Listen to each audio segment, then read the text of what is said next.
Une question à Donald Trump.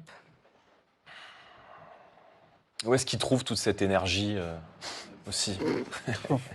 Vous répétez là, hein. Là, un petit manque d'imagination. Là.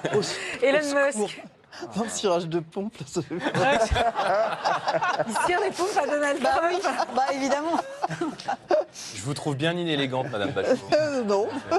Non, mais c'est... Pourquoi est-ce qu'il déteste? Pourquoi est-ce qu'il nous déteste? Une question à Vladimir Poutine. Où trouve-t-il toute cette énergie. Jusqu'où va-t-il aller? Eh oui, voilà ce qui l'attend. Il a été sur ces plateaux. Il a été dragué sur France Télévisions. Il a été plus ou moins bien reçu. Mais jusqu'à présent, il était toujours assez bien traité. Et c'est stratégique.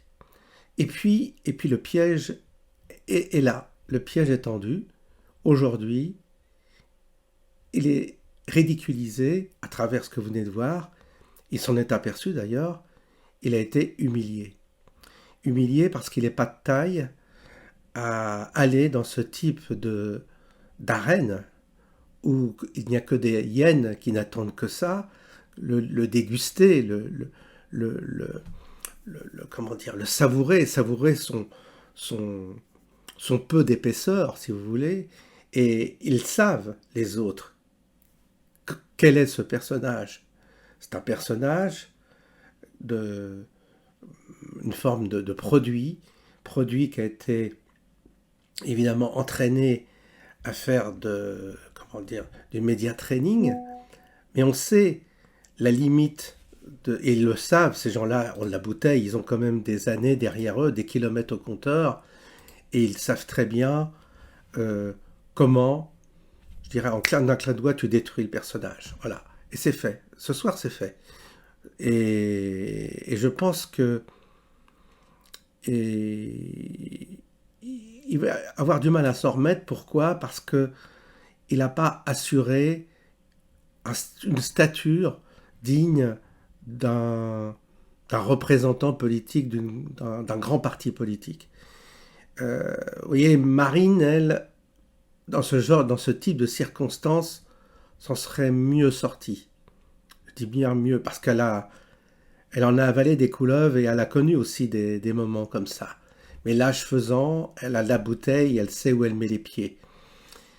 De Villiers, pareil. De Villiers, à son âge, il était traité de la même manière. C'était comme il dit, j'arrivais avec ma crécelle.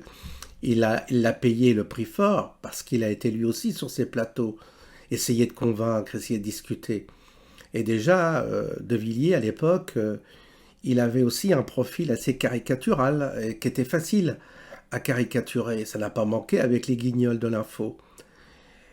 De Villiers a compris, mais il a compris 40 ans après. Enfin, j'exagère, 30 ans après, il a compris. Il a compris qu'il ne fallait jamais mettre les pieds dans ce panier de crabes, parce qu'ils te baisent. Ils ont toujours le moyen de te baiser, parce qu'ils sont forts. Ils sont malins. Ils sont capables de te déstabiliser. Ils sont capables de te sortir un truc qui va, en un rien moins de temps, te détruire. Et là, c'est la foudre qui lui est tombée. La foudre du ridicule, évidemment. Alors, moi, je ne vais pas tirer sur l'ambulance, pour le coup, parce que je serais moi-même également ridiculisé de cette manière-là. J'irais sur un plateau comme ça, mais il ferait de moi une bouchée de pain. Pour ça que je ne mettrais jamais les pieds chez ces gens-là. Mais lui, il a eu peut-être un peu l'arrogance de croire qu'il y était arrivé, qu'il avait du répondant face à ce type d'adversité. Et les autres, évidemment, ont révélé exactement leur puissance de feu face à quelqu'un qui n'est pas encore structuré pour rouler sa bosse dans cet univers-là. Donc il sera éliminé, il va exploser en plein vol, c'est garanti d'avance. Et là, ce n'est que le début. Et ce n'est que le début, et vous allez voir, il s'en remettra, je pense qu'il s'en remettra difficilement, parce que ces images vont circuler, et ils vont faire voir que il est loin d'avoir la cuirasse de Jean-Marie Le Pen, qui lui était capable d'aller sur ce genre de plateau et de s'en sortir avec brio.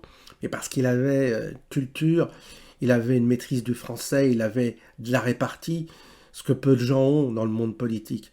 Vous avez des bêtes politiques comme Jean-Marie Le Pen, oui, Mélenchon également, Mélenchon s'en serait sorti. Des gars comme ça, c'est des artistes de la politique, qu'est-ce que vous voulez? Eux, ils ont le cuir épais, et puis ils ont aussi du répondant, de l'intelligence, ils ont...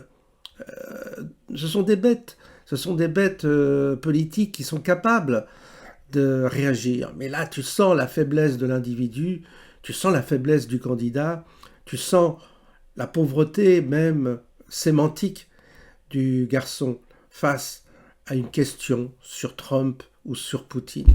Jusqu'où il ira Poutine? Déjà, là tu vois qu'il est déjà contre Poutine pour essayer de plaire à son auditoire qui a compris, il a voulu jouer encore la démagogie en disant jusqu'où il ira le méchant Poutine. C'est ça qu'il a voulu dire, en essayant de se rallier cet auditoire qui le prenait pour un imbécile. Ça n'a pas fonctionné, manque de peau, il s'est encore enfoncé bien plus. Il a loupé le coche, en voulant être trop lisse, eh bien ça va donner quelque chose d'absolument caricatural, comme sur ces images où déjà on le caricature, et vous allez voir, tout ça va mal se finir pour lui, et c'est peut-être une chance pour nous qui attendons un candidat souverainiste. Voilà, c'est peut-être une chance pour nous. Donc moi je me réjouis de cette séquence, ça va l'affaiblir, et ça va donner la chance à d'autres candidats mieux épaulés, et je dirais plus calibrés pour affronter ces prochaines séances électorales. Bonne soirée à tous.